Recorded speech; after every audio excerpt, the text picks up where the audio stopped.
হঠাৎ বাসায় মেহমান আসলে মাছ মাংস না থাকলে ডিমের এই রেসিপিটা যদি কাউকে একবার করে খাওয়ান, সে তো অনেক বেশি প্রশংসা করবে এবং তৃপ্তি সহকারে খাবে, সাথে সাথে আপনি নিজেও অনেক খুশি হয়ে যাবেন, কারণ 2টা ডিম দিয়েই এই রেসিপি তৈরি করা যায়। আসসালামু আলাইকুম, আশা করি সবাই ভালো আছেন। আল্লাহর রহমতে আমিও ভালো আছি।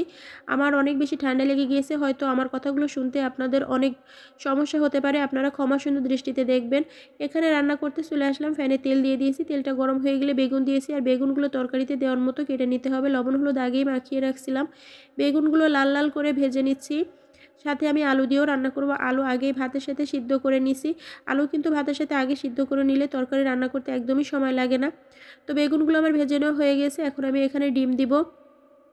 আমার আগে একটা রেসিপি করা আছে ডিম আমি কিভাবে এরকম কেকের মতো তৈরি করি। যে কোনো একটা প্লাস্টিকের পটে ডিমগুলো দিয়ে একটু হালকা লবণ দিয়ে ফেটিয়ে কিন্তু যখন ভাতটা হয়ে আসবে ভাতের পরে রাখলেই কিন্তু ডিমটা হয়ে যাবে, পরে পিস পিস করে নিলেই হয়ে যায়।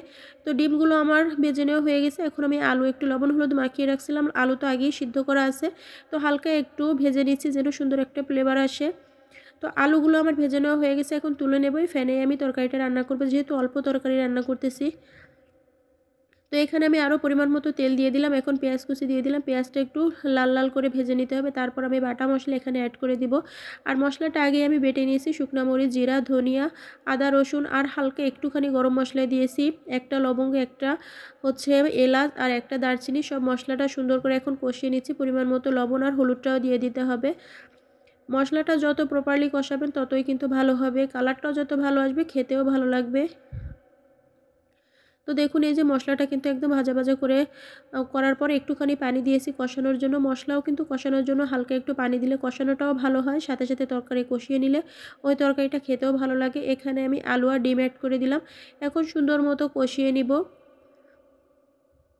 যখন আলু আর ডিম কষানো হয়ে যাবে তখন এখানে আজকে আমি পানি অ্যাড করব না, এখানে আমি নারকেলের দুধ দিব, কারণ এই তরকারিটা নারকেলের দুধ দিয়ে রান্না করব। নারকেলের দুধ দিয়ে রান্না করলে কিন্তু টেস্ট অনেক গুণে বেড়ে যাবে। আমি যে এখানে 2টা ডিম দিয়ে রান্না করতেছি, চাইলে আপনারা আরও বেশি ডিম দিয়ে করতে পারেন, কিন্তু 4-5 জনে খাওয়াতে 2টা ডিমই এনাফ। 2টা ডিম দিয়েই খাওয়া যায় 4-5 জনে, আর এত বেশি মজা হয়েছিল এই তরকারিটা। আপনারা একবার এভাবে নারকেলের দুধ দিয়ে রান্না করবেন, দেখবেন অনেক বেশি মজা হবে। তো নারকেলের দুধ দেওয়ার পর আমার মনে হয়েছে যে পানিটা একটু কম হয়েছে, আমি এখানে আরও একটু পরিমাণ মতো পানি অ্যাড করে দিছি। এখন বলকটা উঠে গেলে এখানে আমি বেগুনগুলো অ্যাড করে দিলাম।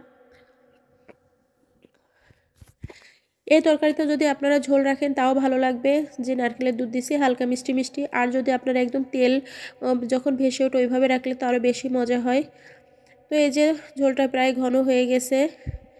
আপনারা এই রেসিপি আমি যেভাবে করছি আপনারা এভাবে বাসায় একবার তৈরি করবেন, আশা করি খুবই বেশি ভালো লাগবে। মাছ মাংস লাগবে না, এরকম একটা রেসিপি থাকলে আসলে মানে কি বলবো, 2 প্লেট ভাত তো নিমিশেই শেষ হয়ে যাবে। তো আজকে একটু ঝোল ঝোল করে রান্না করছি, অনেক বেশি মজা হয়েছিল।